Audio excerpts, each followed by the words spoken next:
Arthrite juvénile idiopathique, symptômes, cause et traitement. L'arthrite juvénile idiopathique est la maladie rhumatismale sans origine claire la plus courante pendant l'enfance. La prévalence de cette maladie est de l'ordre de 1,6 à 23 cas pour 100 000 enfants de moins de 16 ans et de 3,8 à 400 cas pour 100 000 adolescents de plus de 16 ans. Il existe de nombreuses disparités selon les régions consultées. Il convient de noter que le terme arthrite juvénile idiopathique, AJI, ne désigne pas un cadre clinique unique, mais renvoie plutôt à plusieurs sous-types de pathologies. De plus, il est important de garder à l'esprit que ce concept englobe les formes les plus typiques d'arthrite inflammatoire chronique pédiatrique. De toutes les variantes, l'oligoarthrite est la plus fréquente, représentant 50 à 60% des cas. Poursuivez donc votre lecture si vous voulez en savoir davantage sur ce groupe hétérogène de maladies. Type d'arthrite juvénile idiopathique et leurs symptômes, AJI. Comme l'indique le site StatPearls, l'arthrite juvénile idiopathique se définit comme un groupe hétérogène d'arthrite inflammatoire sans cause connue qui affecte les enfants de moins de 16 ans et dure 6 semaines ou plus. Le terme se divisait autrefois en deux concepts distincts, l'arthrite chronique juvénile, AJC, et la polyarthrite rhumatoïde juvénile, AJR. Ils ont été unifiés à partir de 1995. Suite au consensus élaboré en 2001 par la Ligue internationale des associations de rhumatologie, ILAR, il fut stipulé qu'il existe 7 types d'arthrite juvénile idiopathique. Nous vous présenterons donc leurs particularités dans les lignes suivantes. 1. Oligoarthrite. Elle est à l'origine de 50 à 60% des cas cliniques de l'arthrite juvénile idiopathique. Cette variante touche 1 à 4 articulations, en se concentrant sur les plus grandes, coudes, poignets ou genoux. Il s'agit de la plus fréquente lors de la petite enfance, connaissant un pic épidémiologique à 2 à 4 ans. Elle possède par ailleurs 3 autres sous-formes, selon l'intervalle d'apparition. Ces dernières sont oligoarthrite typique, ne s'étend pas au-delà de 6 mois. Persistant, dure pendant toute la pathologie prolongée, dépasse 6 mois dans la durée. 2. Polyarthrite positive pour le facteur rhumatoïde, FR. Le facteur rhumatoïde peut être considéré comme un anticorps de type IgM à caractère protecteur, car il est présent dans le sang avec une concentration importante lors d'infections persistantes. En situation normale, cette molécule forme des complexes qui seront phagocytés par les cellules inflammatoires, aidant le système immunitaire. Malheureusement, des mutations génétiques peuvent entraîner une surexpression de ce facteur et une activité inflammatoire prolongée. Ainsi, 80% des patients atteints de polyarthrite rhumatoïde sont RF positifs. De sorte que la polyarthrite juvénile peut également avoir un lien avec un dysfonctionnement du facteur rhumatoïde. La polyarthrite à facteur rhumatoïde positif n'affecte que 5 à 10% des enfants atteints d'AJI. Nous ne la considérons donc pas comme courante. Comme l'indique la Société espagnole de rhumatologie, SER, cette variante est typique des jeunes entre 11 et 16 ans, qui commencent par des symptômes non spécifiques. Elle affecte 5 articulations ou plus au cours des 6 premiers mois. En tant que caractère différentiel, il convient de noter qu'elle est symétrique. Si une extrémité du corps s'enflamme, il en va de même de l'autre côté. Elle affecte généralement les petites articulations, telles que les poignets et les structures articulaires des mains et des pieds. 3. Polyarthrite négative pour le facteur rhumatoïde, FR. Cette variante touche 20% des enfants atteints d'IAJ. Ceci en fait la deuxième variante la plus fréquente, après l'oligoarthrite. Comme le FR positif, elle touche 5 articulations ou plus au cours des 6 premiers mois, mais est négative pour le test du facteur rhumatoïde, FR. 4. Arthrite psoriasique. Elle survient chez seulement 2% des patients atteints d'IAJ. Elle est par ailleurs biphasique, c'est-à-dire qu'elle présente 2 pics épidémiologiques, un à 2 à 4 ans et un autre à 9 à 11 ans. Comme son nom l'indique, les douleurs articulaires s'accompagnent de psoriasis, une pathologie qui survient avec des lésions cutanées sous forme de desquamation. Le système immunitaire du patient redirige ici ses efforts de manière erronée. Les cellules CD4+T libèrent des cytokines et déclenchent des événements inflammatoires, provoquant une croissance de la couche épidermique externe plus grande qu'elle ne le devrait, hyperplasie épidermique locale. Cela provoque alors une inflammation des articulations. Pour considérer l'arthrite psoriasique comme telle, elle doit répondre à au moins 2 des paramètres suivants, en plus des douleurs articulaires.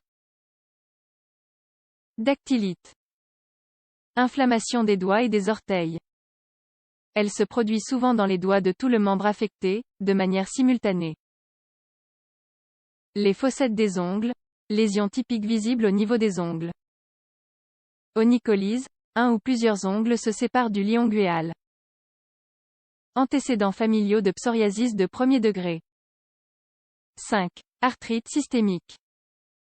Comme l'indique l'Association espagnole de pédiatrie, AEPED, l'arthrite systémique affecte 5 à 15% des patients atteints d'AJI. Contrairement aux autres, il n'existe aucune prédilection claire en fonction du sexe et de l'âge. Cette variante peut toucher tout le corps, au moins une articulation, et s'accompagne de fièvre quotidienne, présente depuis au moins 3 jours. Elle s'accompagne également de pics de fièvre, atteignant parfois 40 degrés Celsius. Nous pouvons aussi constater l'inflammation des ganglions lymphatiques, des éruptions érythémateuses évanescentes, une hépatomégalie, hypertrophie du foie, une splénomégalie, hypertrophie de la rate, ou une sérosite, inflammation des tissus adipeux. La fièvre est l'un de ces signes accessoires doivent être présents, au-delà des douleurs articulaires, pour considérer qu'une AJI soit systémique. 6. Arthrite liée à l'enthésite. Elle représente 10 à 15% des patients atteints d'AJI. Elle s'observe chez les enfants de plus de 6 ans. L'enthésite est un processus inflammatoire de l'enthésite, c'est-à-dire la zone d'insertion d'un tendon avec un os, un muscle ou un ligament. Elle affecte les genoux, les hanches, le bassin et même le tube digestif, comme la colite ulcéreuse. Ce variant est associé à un facteur génétique, HLA-B27. Les personnes qui sont positives à ce dernier souffrent d'arthrite liée à l'enthésite. 7. Arthrite indifférenciée. Elle représente environ 10% du total des cas. Elle ne répond à aucun des critères de qualification mentionnés ci-dessus.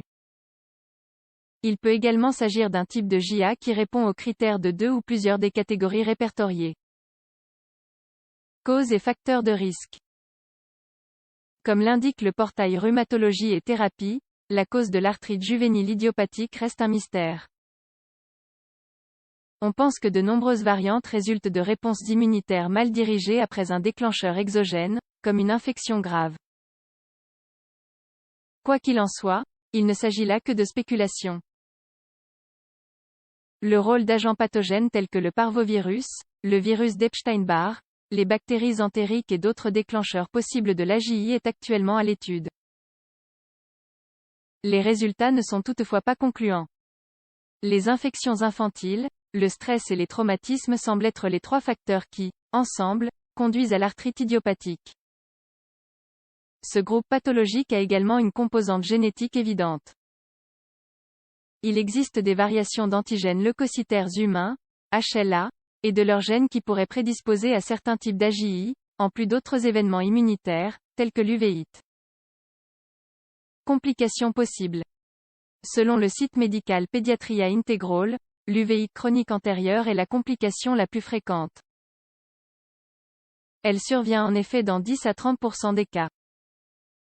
Cette pathologie implique une inflammation de la partie antérieure de l'œil, sous forme d'attaque qui dure quelques jours ou semaines et se termine grâce au traitement adéquat. La cause de l'uvéite est souvent inconnue mais elle est parfois liée aux propres réactions auto-immunes qui échouent et déclenchent les phénomènes d'arthrite. Il est nécessaire de prévenir cette complication, car elle peut entraîner un glaucome, des cataractes ainsi que d'autres événements. Examen diagnostique de l'arthrite juvénile idiopathique. La National Library of Medicine des États-Unis nous montre en détail comment les médecins diagnostiquent l'arthrite juvénile idiopathique. Tout d'abord, l'examen physique peut donner quelques indices. Le patient présente en effet généralement des articulations enflées, chaudes, rougies et douloureuses au toucher. En tout état de cause, chaque type d'AJI est différent. Comme nous le commentions précédemment, la variante psoriasique se présente avec une desquamation de la peau et la variante systémique avec une inflammation des ganglions lymphatiques. De sorte que de nombreux examens sont généralement nécessaires, parmi lesquels nous soulignerons les suivants. Analyse sanguine. Cela permet de détecter le facteur rhumatoïde, FR, circulant dans le sang, s'il est présent. La vitesse de sédimentation érythrocytaire, versus la présence d'anticorps antinucléaires, AN, sont également quantifiées et utilisées pour réaliser une analyse sanguine complète. Radiographie. Elle sert à quantifier les dommages et l'état des articulations. Examens ophtalmologiques réguliers. Dans la mesure où l'uvéite affecte jusqu'à 30% des enfants atteints d'AJI, ils devraient faire régulièrement l'objet de contrôles ophtalmologiques. IRM et autres examens d'imagerie. Ils s'effectuent pour exclure les fractures et les lésions superficielles. Outre ces examens, les professionnels suivront les mêmes critères de classification que nous avons précédemment exposés pour diagnostiquer le type spécifique d'AJI. Si le patient présente des signes de plusieurs des catégories, il sera alors considéré comme souffrant d'arthrite juvénile idiopathique indifférenciée. Les possibles traitements de l'arthrite juvénile idiopathique.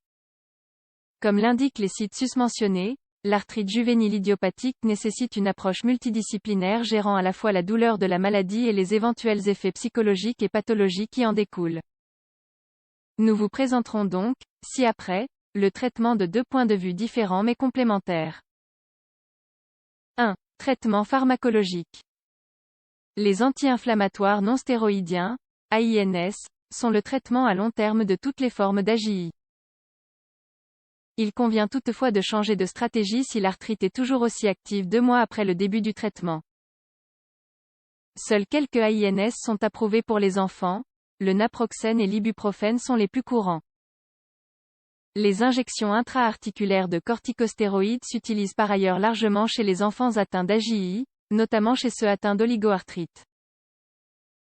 Des corticoïdes systémiques oraux peuvent également se prescrire, mais uniquement dans les cas où il existe des symptômes au-delà des zones articulaires affectées. Enfin, le méthotrexate, MTX, est un autre médicament qui s'utilise pour certains types de cancers et de maladies auto-immunes, comme la polyarthrite rhumatoïde et l'AJI. Le professionnel de santé prescrira une dose de 10 mg par mètre carré de corps, une fois par semaine, par voie orale. 2. Traitement non pharmacologique. Le traitement non pharmacologique inclut des changements de mode de vie et la recherche de l'aide d'autres professionnels. Par exemple, une visite chez le physiothérapeute peut aider l'enfant à maintenir le tonus musculaire et l'amplitude des mouvements. D'autre part, la psychothérapie est utile pour gérer la douleur et l'inconfort d'une maladie chronique. L'arthrite juvénile idiopathique ne correspond pas à une seule maladie.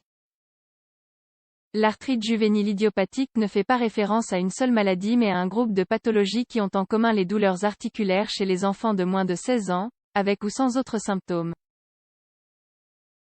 Chaque variant comporte des gènes et des risques différents. Il convient donc de les traiter de manière autonome. Cette condition n'a malheureusement pas de remède. Faire de l'exercice, mener une vie saine et ne pas négliger le corps aidera toujours les enfants à faire face correctement à la maladie, notamment si les médecins les recommandent comme complément du traitement.